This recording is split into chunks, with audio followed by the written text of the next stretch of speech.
Hey guys, आज हम हमारा माइक्रो इकोनॉमिक्स का 5th chapter price elasticity of demand को डिस्कस करेंगे। उससे पहले हम देख लेते हैं कि हमने हमारे पिछले लेक्चर्स में क्या डिस्कस किया था। हमने देखा था movements along the demand curve, मतलब एक्सटेंशन क्या होता है, कॉन्ट्रैक्शन क्या होता है। हमने क्या देखा था, एक्सटेंशन क्यों होता है, प्राइस की वजह से अगर डिमांड में कुछ चेंजेस आते हैं, मान लो प्राइस कम हो रहा है तो हमारी डिमांड इंक्रीज़ हो रही है, तो उसे हम क्या बोलेंगे, एक्सटेंशन। इसमें एक्सटेंशन में क्या होता है, डाउनवर्ड मूवमेंट होता है, और कॉन्ट्रैक्शन में क्या होता है, अपवर्ड मूवमेंट होता है। मतलब हमने क्या पढ़ा था, डायरेक्शन ऑफ चेंज, मतलब प्राइस की वजह से जो हमारी डिमांड है उसकी डायरेक्शन चेंज हो रही है, अपवर्ड और डाउनवर्ड। हमने यह देखा था कि फॉरवर्ड क्या होता है, इंक्रीज इन डिमांड, बैकवर्ड होता है डिक्रीज इन डिमांड। हमने ये मूवमेंट्स देखी थी। हमने डायरेक्शन ऑफ चेंज देखा था, और आज के लेक्चर में हम देखेंगे डिग्री ऑफ चेंज, मतलब कितना चेंज आया प्राइस की वजह से, उसको हम डिग्रीज में देखेंगे। डिग्री मतलब परसेंटेज में, कितना परसेंटेज चेंज प्राइस की वजह से, उतना परसेंटेज चेंज क्वांटिटी डिमांड में चेंज आया, उसे हम आज डिस्कस करेंगे। हम आज का टॉपिक देखते हैं। हमारा आज का टॉपिक है chapter 4 price elasticity of demand.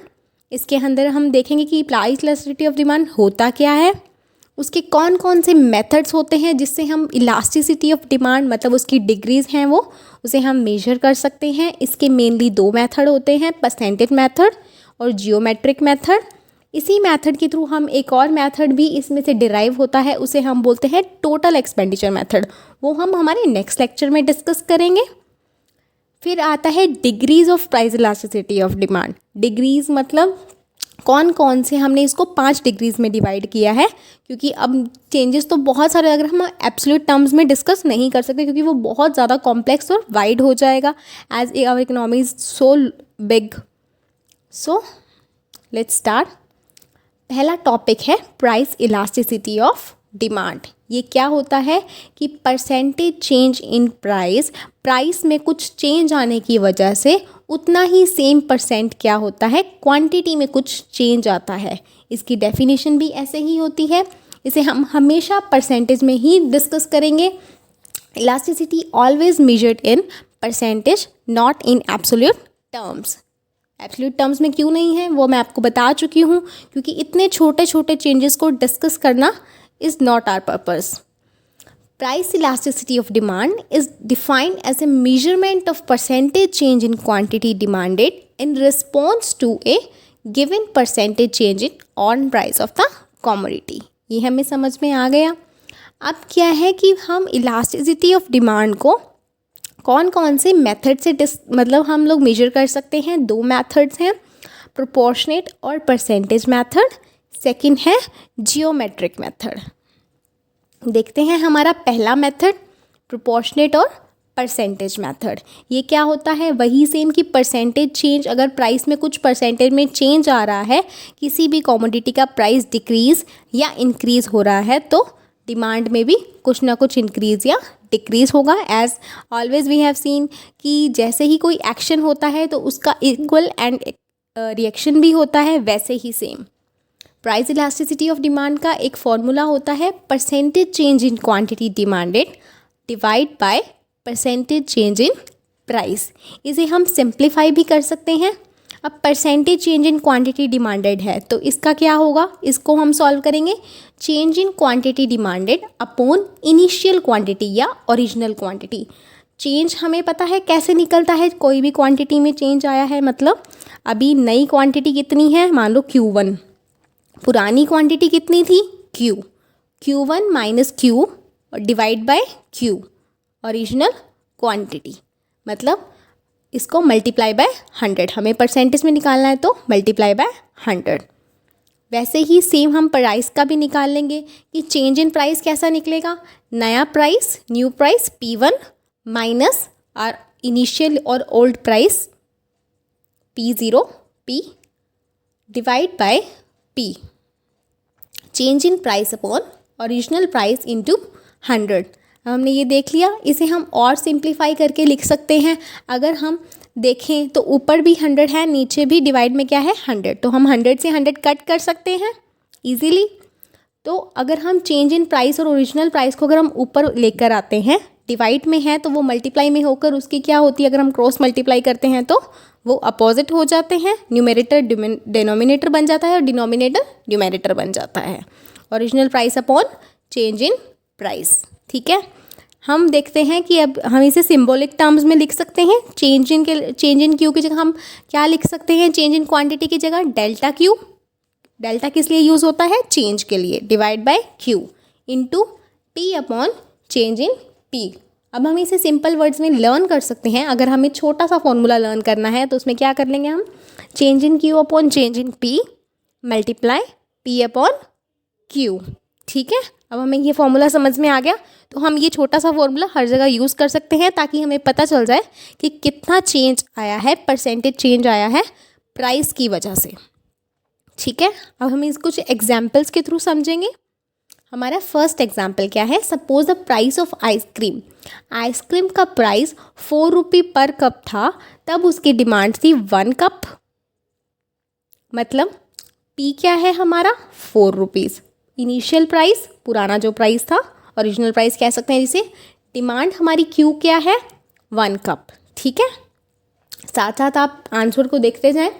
If the price of ice cream falls, अगर आइसक्रीम का प्राइस गिर जाता है, मतलब 4 रुपीज़ से 2 रुपीज़ हो जाता है, तो जो आइसक्रीम की जो डिमांड है वो 4 कप्स हो जाती है। डिमांड इंक्रीज हो गई, 1 to 4 चली गई। हमारा P1 क्या है, नया प्राइस क्या है 2 रुपीज़, और हमारी नई क्वांटिटी क्या है 4 कप्स। चेंज हम इजीली निकाल सकते हैं। मैंने आपको बताया कि new price minus original price is equal to change in price. 2 minus 4 तो नेगेटिव में आएगा। हमेशा ये ध्यान रखिएगा कि हमें न्यू प्राइस में से ही ओल्ड जो है वो माइनस करना है। वैसे ही सेम हम क्वांटिटी, चेंज इन क्वांटिटी निकाल सकते हैं। नई क्वांटिटी क्या है 4 कप्स, पुरानी क्या थी, ओरिजिनल क्या थी 1। 4 minus 1 is equal to 3 cups. अब हमें इलास्टिसिटी ऑफ डिमांड निकालना है, प्राइस इलास्टिसिटी निकालनी है, मतलब प्राइस की वजह से क्या क्या डिमांड में चेंजेस आ रहे हैं वो निकालने हैं। तो हम क्या करेंगे, हमारा जो छोटा सा फॉर्मूला हमने लर्न किया था उसे अप्लाई करेंगे। P अपॉन में Q into change in Q upon में change in P। Elasticity of demand हमेशा ही हम नेगेटिव शो करते हैं। नेगेटिव क्यों होती है, क्योंकि हमारा डिमांड के साथ जो प्राइस का रिलेशन है वो क्या होता है, नेगेटिव होता है। उसका क्या रीज़न है, कौन सा लॉ अप्लाई होता है, just text me in the comment box. Okay, next हम देखते हैं। हमारा ये वाला सोल्व हो चुका है क्वेश्चन, माइनस माइनस प्लस हो गया, तो हमारी उसके बाद जो एब्सोल्यूट आ रही है हमारी जो इलास्टिसिटी ऑफ डिमांड वो क्या है 6 रुपये, ठीक है। हमारा नेक्स्ट हम एक और एग्जांपल देख लेते हैं ताकि हमें बहुत अच्छे से ये वाला जो कंसेप्ट है वो क्लियर हो जाए। जब प्राइस था 5 रुपये तो कंज्यूमर कितना बाय कर रहा था गुड को 20 यूनिट्स। जब उसका प्राइस क्या हुआ, चेंज हो गया, मान लो इंक्रीज़ हो गया 7 रुपीज़। अब प्राइस इंक्रीज़ हो गया तो ऑब्वियसली जो कंज्यूमर है उसकी परचेजिंग पावर कम हो गई, तो वो क्या करेगा, अपनी डिमांड कम कर देगा, 12 यूनिट्स पे आ जाएगा। अब वो डिमांड कम कर रहा है। देखते हैं हमारा इनिशियल प्राइस, पुराना प्राइस क्या था 5P, नया प्राइस क्या है 7P1। चेंज क्या आएगा प्राइस में, हमने क्या देखा, नए में से पुराना माइनस करना है, P1 minus P, 7 minus 5 is equal to 2। Okay, हमारी जो Q क्या है, पुरानी क्वांटिटी क्या है, हमारी इनिशियल क्वांटिटी 20 यूनिट्स। Q1 नई क्वांटिटी क्या है 12 यूनिट्स ले रहा है, उसने कम कर दी ना डिमांड, तो Q1 माइनस Q 12 माइनस 20, हमारी जो डिमांड आई है, चेंज इन डिमांड आया है वो क्या आया है -8। अब हम अपने फॉर्मूला में इसे अप्लाई कर देंगे, पुट कर देते हैं वैल्यूज़, P अपॉन में Q into change in Q upon में चेंज इन P। नेगेटिव का साइन तो आपको लगाना ही लगाना है, बाद में भले वो पॉजिटिव हो जाए लेकिन हम अपने फॉर्मूला में नेगेटिव का साइन ज़रूर लगाएंगे। रीज़न, इसका रीज़न आप नीचे नोट में ले सकते हैं कि हमने नेगेटिव क्यों लिया है, because law of demand applies. Okay, अब हम देखते हैं हमारा सेकंड जो मेथड है वो है जियोमेट्रिक मेथड। जियोमेट्रिक मेथड क्या होता है, इसमें एक स्ट्रेट लाइन जो डिमांड कर्व हमने ड्रॉ करना सीखा था, क्या था वो? Downward sloping demand curve.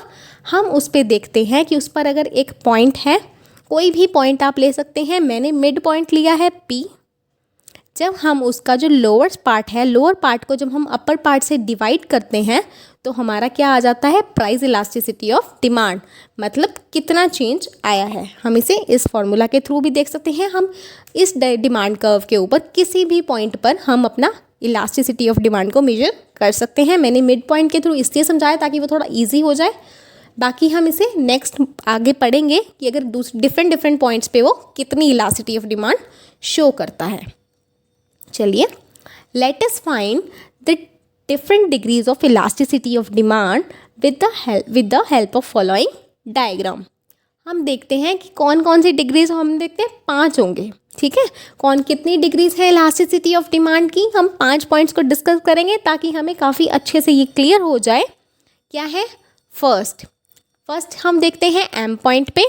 M point कहाँ पर है? हमारी वाई एक्सिस पे है, वाई एक्सिस को टच कर रहा है, लेकिन वो एक्स पे कितनी है उसकी अमाउंट? 0 है।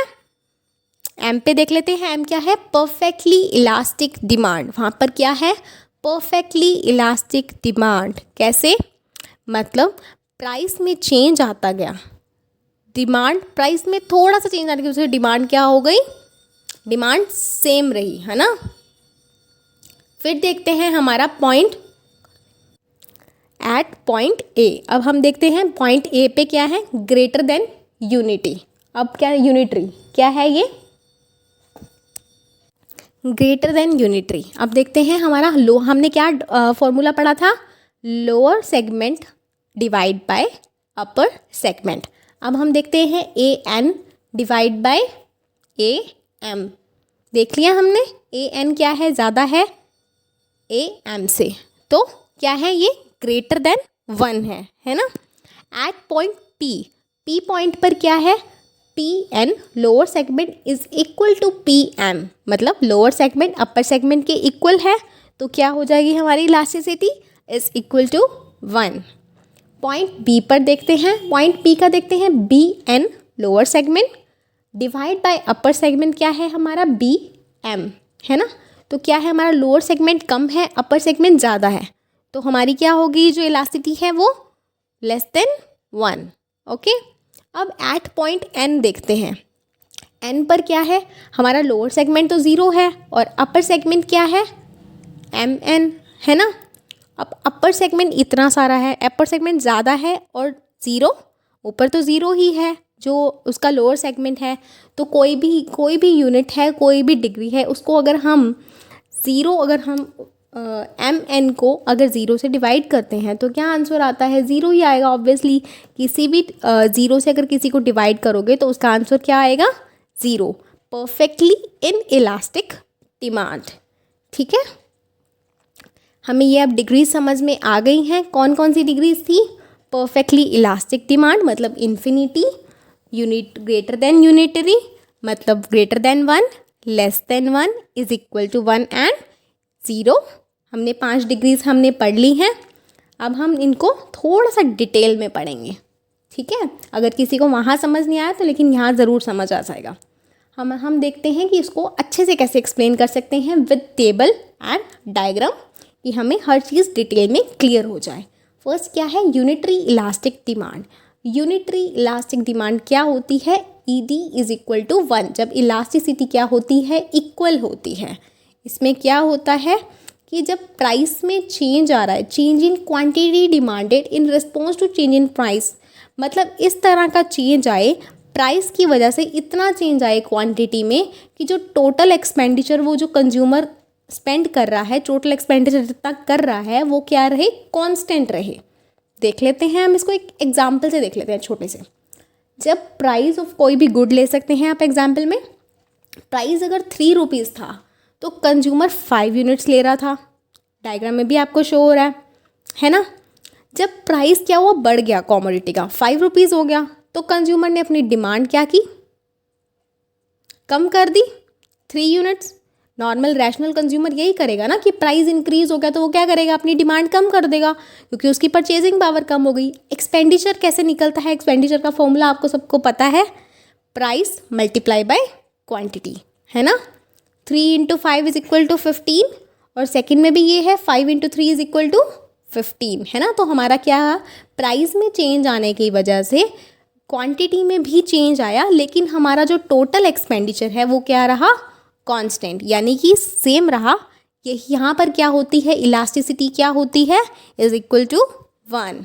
ओके, नेक्स्ट है हमारा ग्रेटर देन यूनिटरी इलास्टिक, मतलब जब इलास्टिसिटी क्या होती है, ग्रेटर देन 1 होती है। ग्रेटर देन 1 कब होती है वो भी हम देख लेते हैं, जब हमारा प्राइस मान लो, अब हम इसको भी एक छोटे से एग्जाम्पल के साथ देख लेते हैं। क्या है, हमारा प्राइस जब था 3 रुपीज़ तो क्वांटिटी कंज्यूमर कितनी परचेज कर रहा था, 5 units.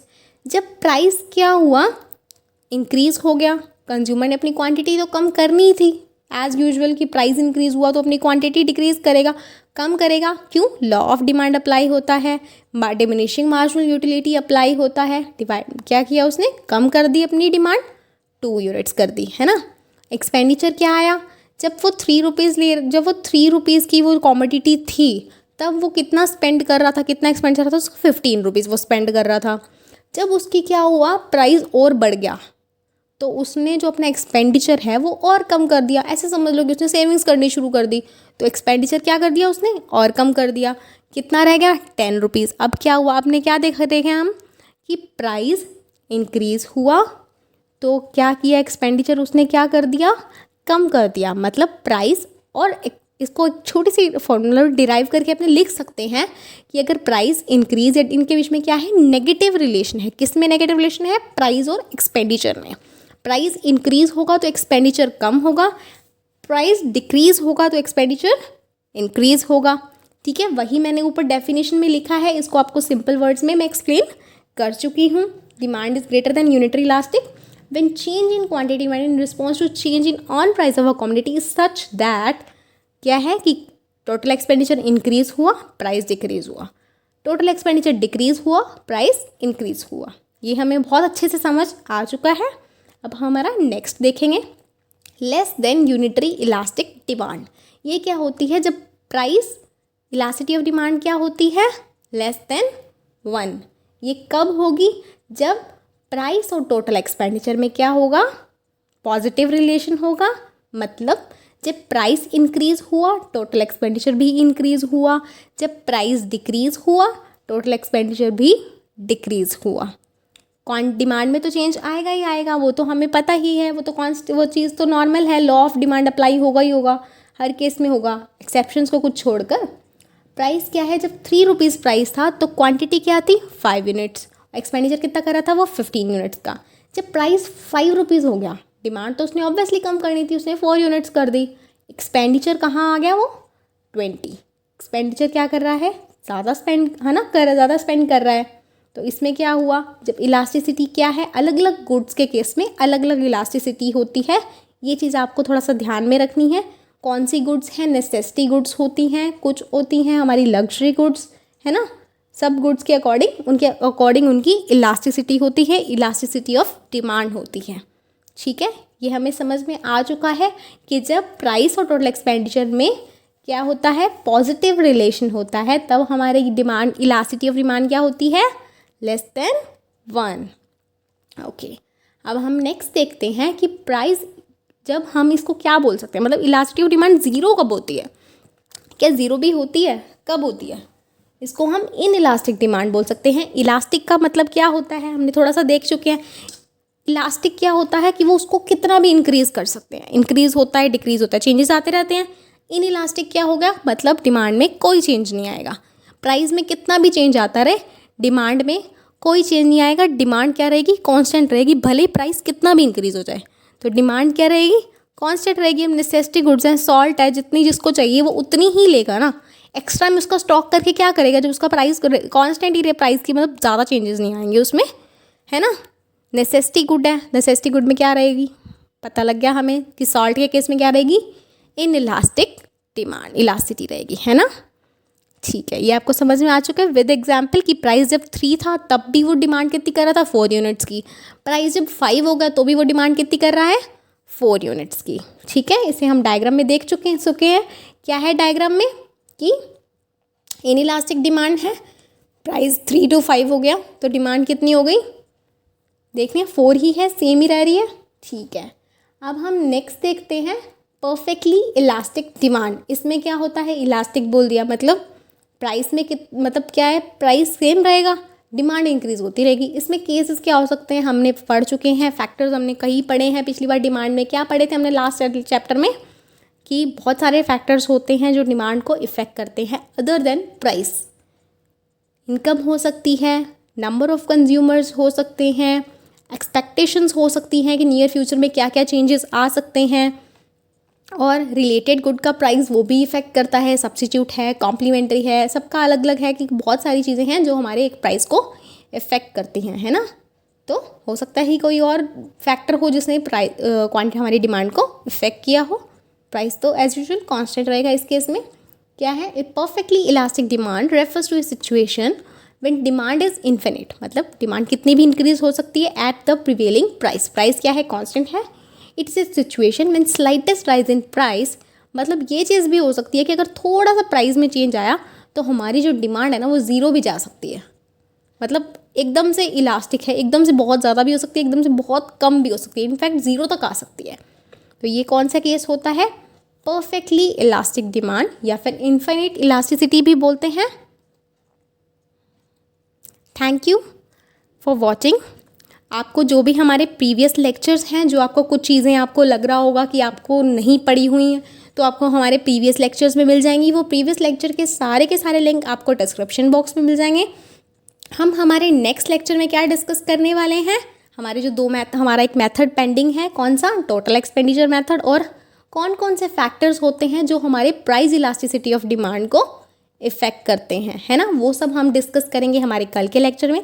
Thank you, please like, share and subscribe.